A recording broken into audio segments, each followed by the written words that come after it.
What's up, Eagles Nation? What's going on, NFL world? How you doing, Division Rivals? This is Stephen Hyder, Cade City Sports Channel. The sports channel where the cerebral NFL fan comes for about 10 minutes of daily content. What's up, guys? Can y'all guess today's topic? Come on, man. We're talking about the 53-man roster. Guys, this is the initial 53-man roster. Let's keep in mind it's a fluid situation. Things shift. Things change. You guys know this. It's not permanent. So we just kind of have to go with it as it is, guys. So let's talk about who's on this roster first, and then we'll get into more of the controversial things that happened, all right? So to begin with, quarterbacks, we kept 3. Hurts, Flacco, and Minshew. Running backs, we kept 3. Sanders, Gainwell, and Scott. Receivers, we kept 5. Devontae Smith, Jalen Reagor, Quez Watkins, Greg Ward Jr., JJ Arcega-Whiteside. Tight ends, we kept 4. Zach Ertz, Dallas Goedert, Tyree Jackson, Jack Stoll. Offensive linemen, they went 10 guys. Malata, Seumalo, Kelsey, Brooks, Johnson, Dillard, Herbig, Driscoll, Dickerson, and the surprise of this one was Brett Toth making the roster, guys. All right, guys. 25 offensive players right from the jump, so they did go with a little bit of an equitable share here between the offense and the defense, something I kind of noticed here. Jumping into the defense, what did they do? As a lot of us kind of summarized, they kept 9 D linemen, okay?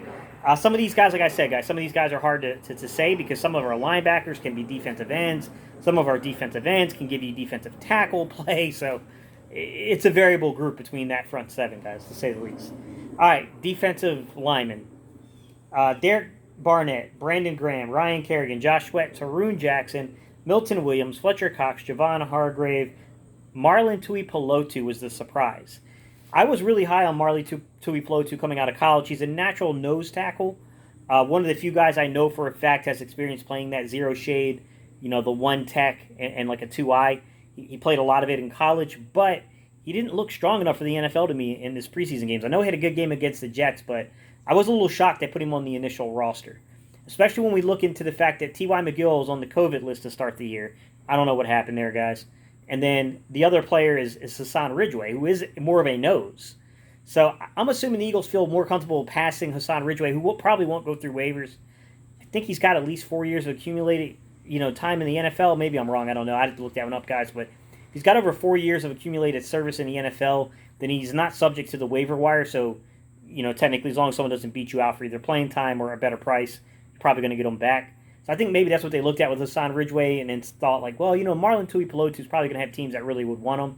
It might give an active roster spot for him to claim. So I guess that's the decision they made there. A little surprising, though, to say the least.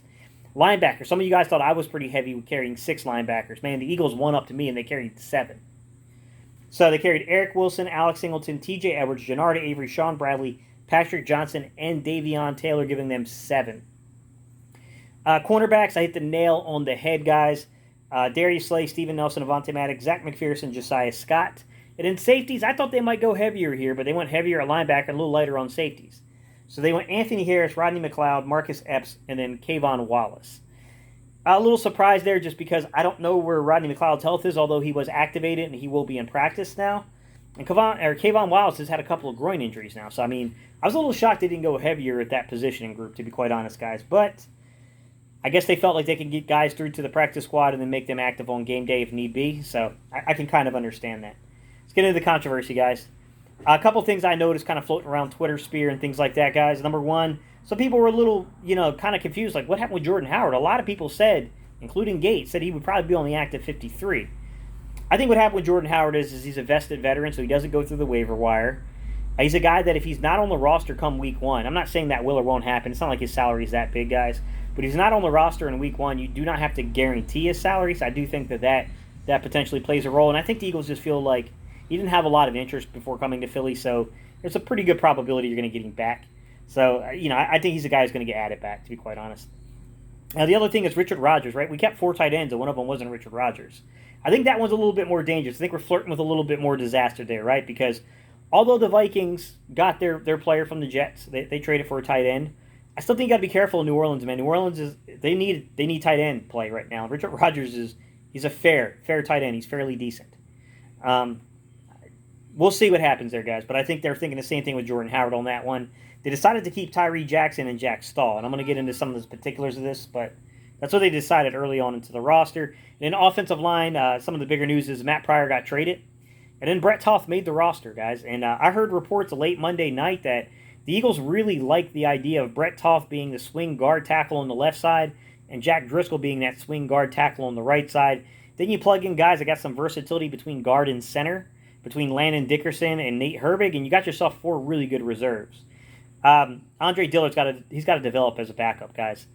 You know, you can't just be a one-position guy if you're going to play backup in the NFL. So he might still be on the mend for a trade here, guys. I wouldn't rule out a trade still with Andre Dillard. So we'll see how that kind of goes, guys. We went over the defensive line, guys. Tuipulotu is definitely kind of, you know, one of those ones that makes you scratch your head a little bit. But the other guy I'll mention and I'll talk about for just a second is Davion Taylor. Davion Taylor is on the active 53, but I'm pretty sure he's going to go on the PUP or he's going to go onto the injured reserve list pretty soon afterwards, which will bring the roster down to 6. So when you look at the tight end situation with Tyree Jackson going on PUP or IR and then Davion Taylor going on PUP or IR, I think immediately what you're going to see here is 2 spots open up, either for waiver wire claims or to bring back guys like a Jordan Howard, a Richard Rodgers, you know, whatever you want to do, guys, you know, from that perspective. We'll see how that kind of works out in the end, guys. I mean, it'll be interesting to see what they do there. The other thing, like I said, guys, is talking about Andre Dillard. We'll have to see what they do, guys. I mean, I don't think the Andre Dillard thing is done. And I know that the JJ Arcega-Whiteside thing definitely struck people the wrong way a little bit. Some people are just like, man, when are they ever going to give up on this kid? New coaching staff, guys, fresh slate. Let's see what they can do with him. I mean, look, I'm not going to try to sell you gold. I'm not going to try to sell you fool's gold out here, guys. I don't know. We'll see what they can do with them, guys. Travis Fulgham's got to take credit for what he did himself. You know what I'm saying? Like, I think Travis Fulgham has a much higher ceiling, guys, don't get me wrong, but you know what? He's responsible for getting himself beat in this camp.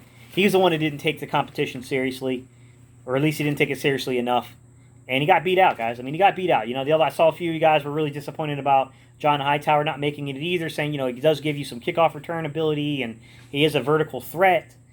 You know, John Hightower missed a lot of camp with injury, which is unfortunate, guys, as I think it kind of took him out of the competition to make the roster.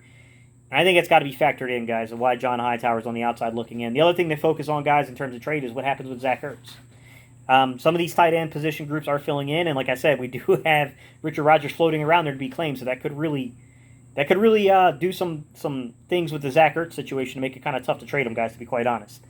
We'll have to see what happens, guys, because I really do think that we might see a Hassan Ridgeway or T.Y. McGill added back to the defensive line. Like I said, you got a guy like Milton Williams who in college, guys, it gets misunderstood a lot.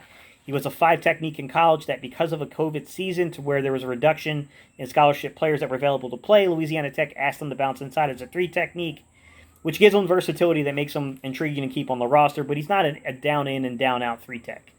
He's, in my opinion, guys, he's more of a 5 technique that can bounce inside as a 3 technique. So think more like what you see with guys like Vinnie Curry in the past, right, and Brandon Graham. I think he's that type of player, guys. Maybe they see him in long-term as a defensive tackle, but he's going to have to develop and get stronger there.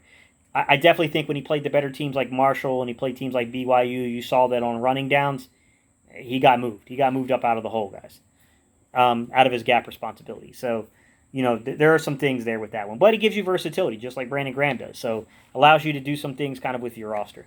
All right, guys, let me know your thoughts, man. What do you guys think about the 53-man roster? You guys know the 3 specialists. Hopefully you don't need me to say Elliott, Sipos, and then our long snapper is Lovato. So let me know your thoughts, guys. What do you guys think about this initial 53-man roster? Leave your comments below, guys. I appreciate y'all tuning in. Y'all know how it goes. I will see you guys on the next video.